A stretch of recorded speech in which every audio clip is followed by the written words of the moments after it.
I didn't mean to forget. I swear I didn't. But here I am, staring at the glowing office clock, realizing with a gut punch that it's past 10, past dinner, past our anniversary, and Michael is waiting at home, candles flickering, his favorite music playing, probably silent, waiting for me. The office is empty except for Jeremy. He leans against the glass wall, arms crossed, a smirk tugging at his lips. Late again? His voice is velvet, dangerous, familiar, the kind that makes you forget every rule you ever promised yourself. I drop my bag. I lost track of time. Lame. Weak. My pulse hammers. My chest is tight, or you chose to stay, he says. And it hits me. He's right. I did choose this. Chose ambition over love. Chose adrenaline over the soft, steady heartbeat of our home. He's close now. Too close. And I smell him.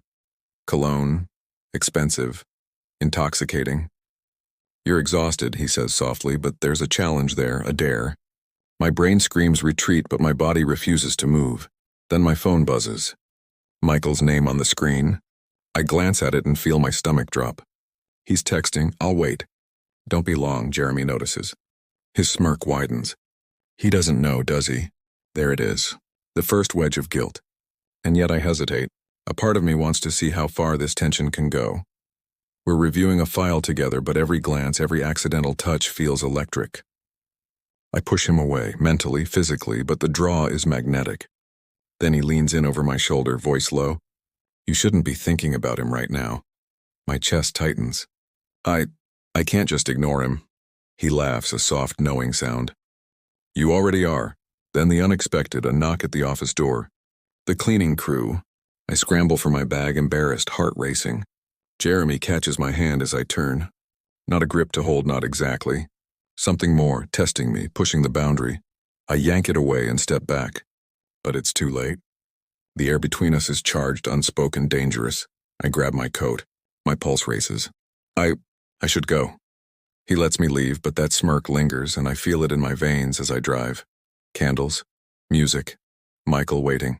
The weight of my guilt pressing down, and yet I can't shake Jeremy's look, the way he owns this room, this moment. I arrive home to a dark house, the flicker of candles illuminating Michael's face.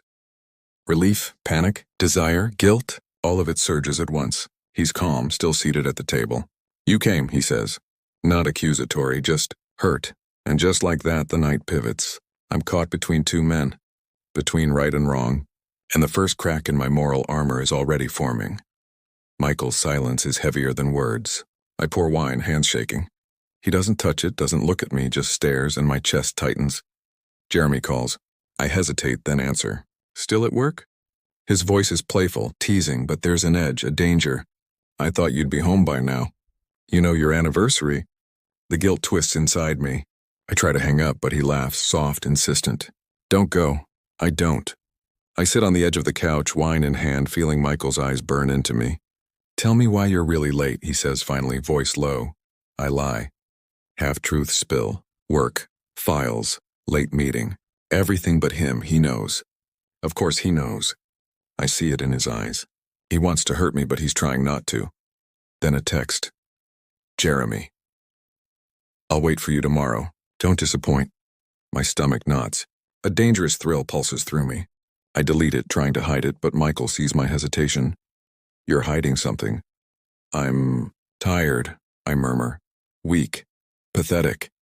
He stands, closes the distance in one smooth movement. His hand brushes mine, not a grip, not a demand, but it's intimate, familiar, and my body reacts before my mind can. You don't have to lie to me, he says, soft, dangerous. But if you do, his lips hover near my ear. Goosebumps. Electricity. And then a laugh escapes me, nervous, unhinged. Suddenly, Jeremy calls again. I leave my phone on the table, Michael watching. He tilts his head, a shadow of suspicion crossing his face. The micro-reversals pile up. I'm attracted to Jeremy. I love Michael. I want both. I hate myself for it. Michael senses the fracture in my loyalty, the dangerous pull of my ambition. He doesn't lash out. He doesn't scream. But he presses a finger lightly to my lips. Stop lying to yourself. Then, in the quiet, the first small revelation. Michael isn't just hurt. He's plotting. Or waiting. I don't know. But I feel it. And just as I breathe, a noise at the door, someone's outside. Not expected. Not familiar. Heart in my throat. Another twist. The house is quiet. Too quiet. Candles flicker. Shadows dancing across Michael's face. He doesn't speak, but I feel his gaze. Heavy and assessing, like he can see every corner of my mind. Every lie I've tried to keep. I clutch the wine glass until it aches. I can't keep doing this, I whisper. The words tremble out weaker than I want them to sound. He doesn't respond. Doesn't need to. The silence speaks louder than any accusation. Then the first crack. Michael reaches for my hand, soft, tentative, but instead of recoiling, I let him.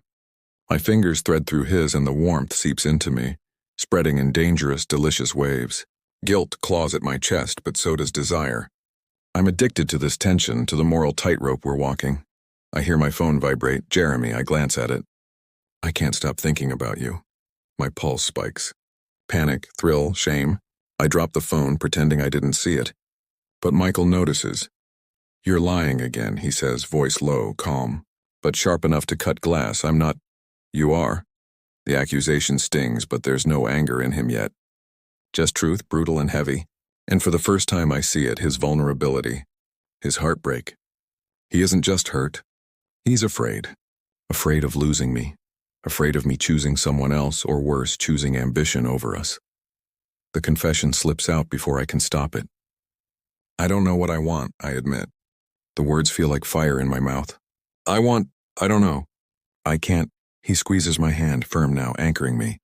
Then stop running, he says. Simple, too simple. And yet I can't, because Jeremy exists. Because I am drawn to the danger, to the magnetic thrill, to the part of me I never admit to anyone, not even myself. Then the second crack, the twist that unravels my fragile control. Michael leans closer, eyes glinting with something I can't name. Show me your phone, he commands softly.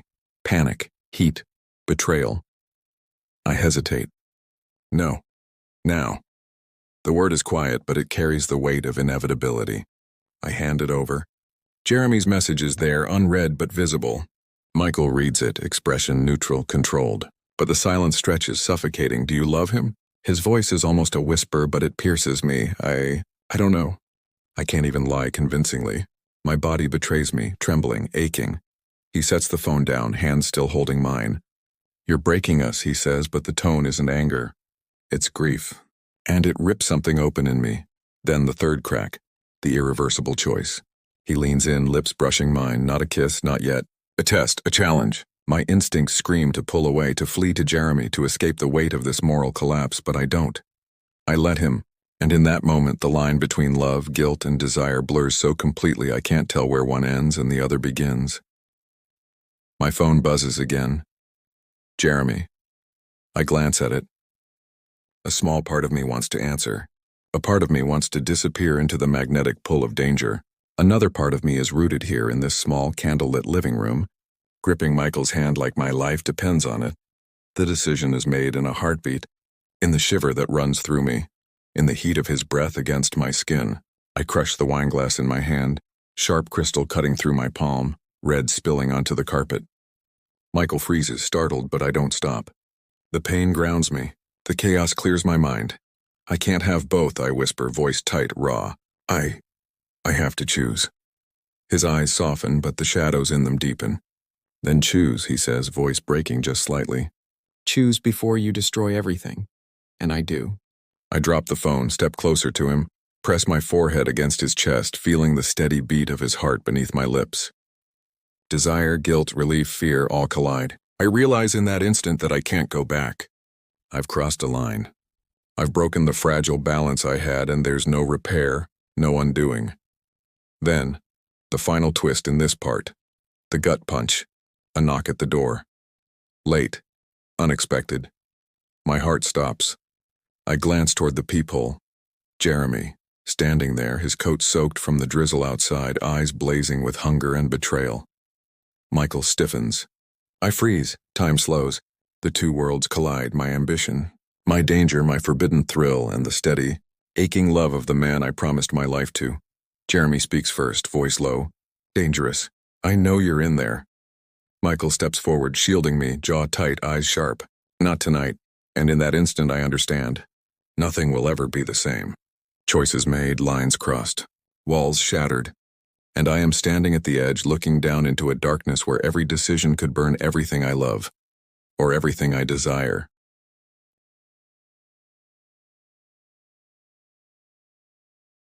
The door bursts open before I can think.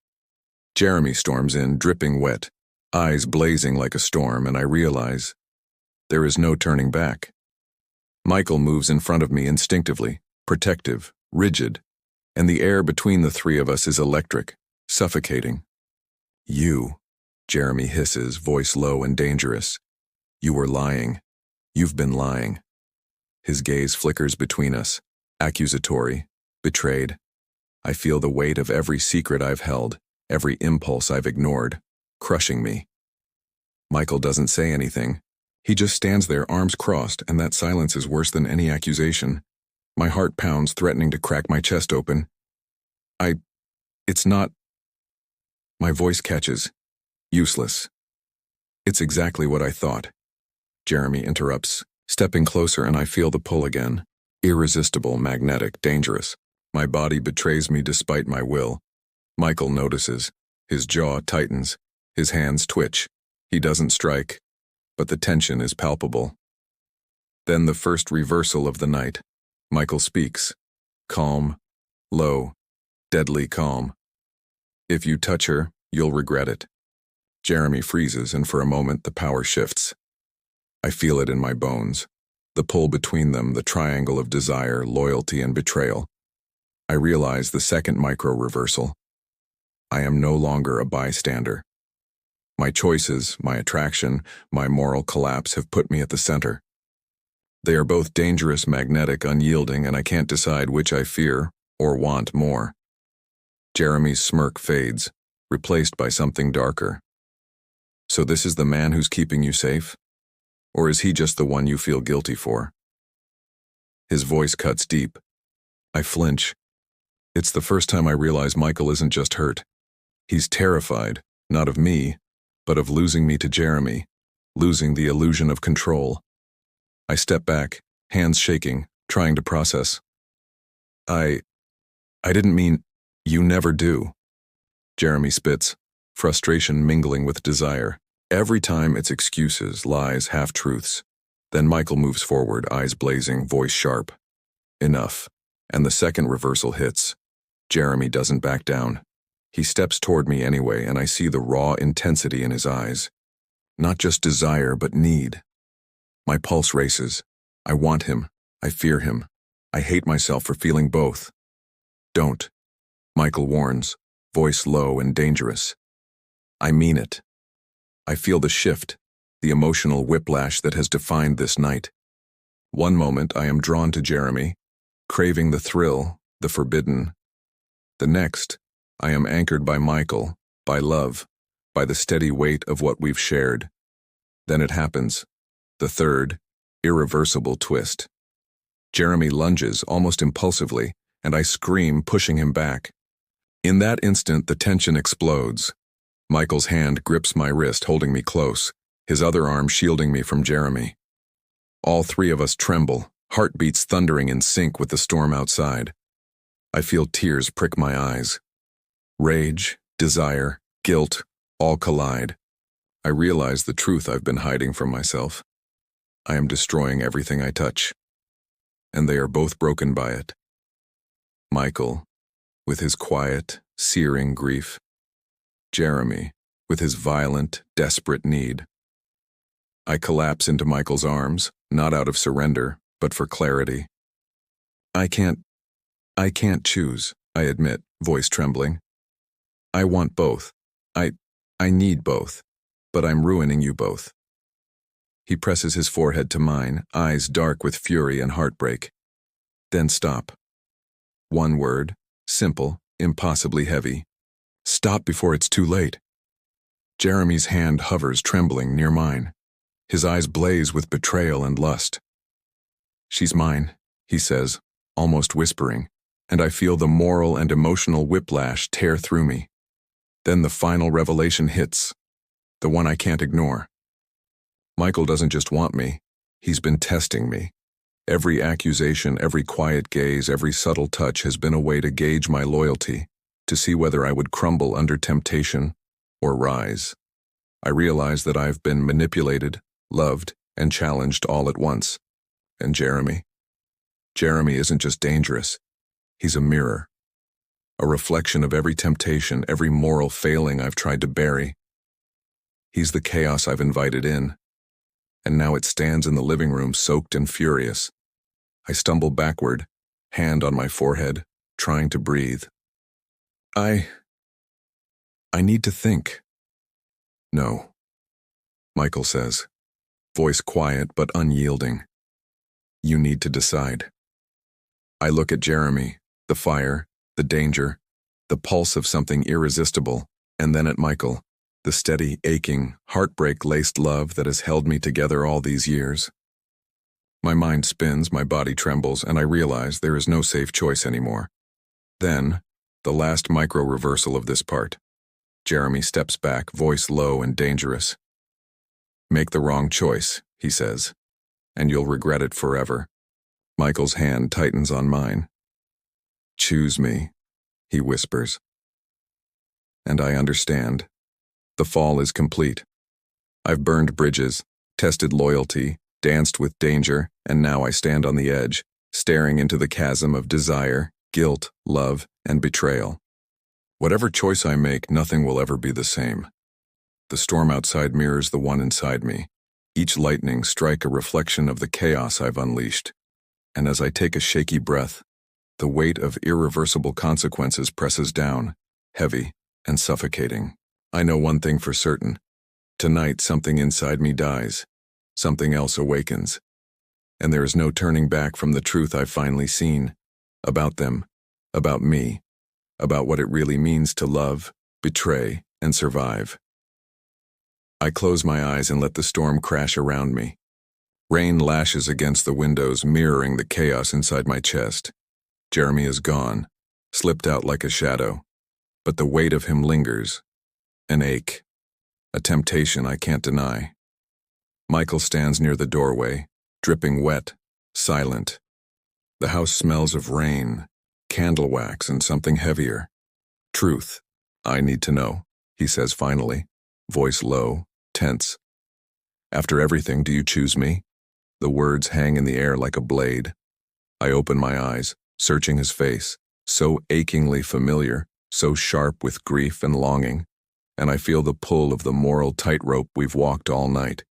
My chest tightens, my pulse races, my mind is a storm of guilt, desire, and love.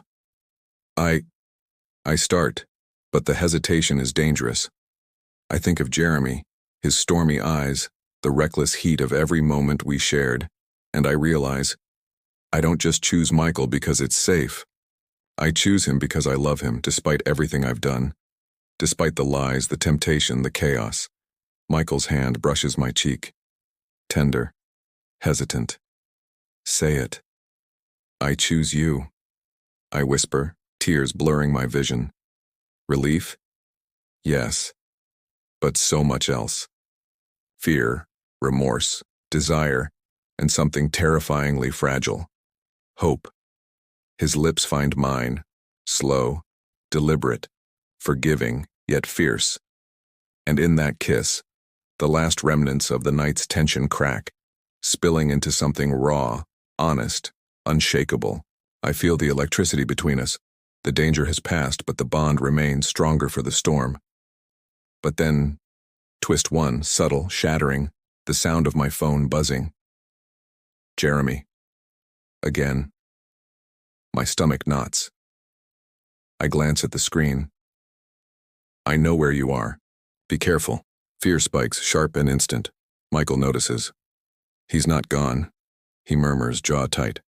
But he's not the danger tonight. You are. Confusion crashes over me.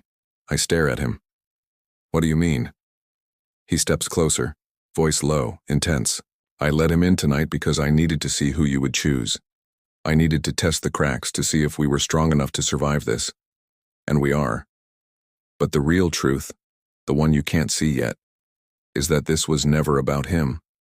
It was always about us. My heart stutters.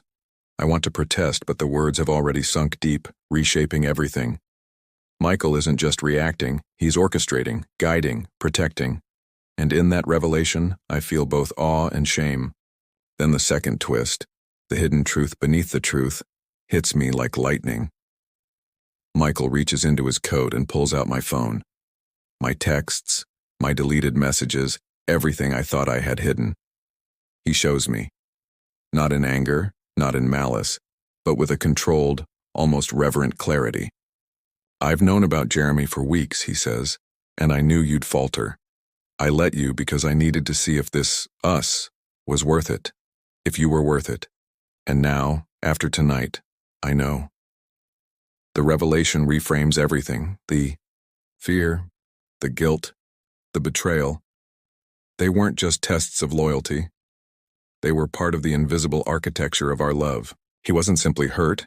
He was calculating, willing to let me stumble into temptation to prove we could endure it. And the depth of it, the love wrapped in strategy, in understanding, in darkness, is almost too much to bear. I destroyed everything. I whisper. My voice is raw, trembling. "I could have lost you forever." "You didn't," he says softly. "You chose. And that choice, it wasn't easy. It wasn't clean. But it was real. That's why I love you." We sink to the couch together. Rain pounding the windows, and I feel the weight of the night lift, replaced by an ache that is more than relief. It is intimacy forged in fire. Michael holds me, tight and deliberate, and I finally allow myself to surrender fully, not to danger, not to temptation, but to him. And in the quiet aftermath, the final echo of revelation strikes. Jeremy wasn't the danger at all. He was a mirror, a catalyst. The real test, the one that matters, was whether I could confront myself, my desires, my failings, and still choose love over chaos, loyalty over thrill, morality over reckless indulgence. I rest my head against Michael's chest, listening to the steady beat, and a profound clarity settles over me. I destroyed him, yes, I tempted him, I tested him, I fractured our lives, but in the ruins he built something stronger, something unbreakable. And the final thought lingers like a shadow, soft but undeniable. I destroyed him. And that's how he set me free. The storm outside begins to calm. The house smells of rain, wax, and forgiveness. I close my eyes finally, not in fear, not in guilt, but in the trembling, beautiful certainty that some truths, no matter how painful, lead to something real, something enduring. And I know that tonight, I am alive, whole, dangerous, loved, and utterly irrevocably human.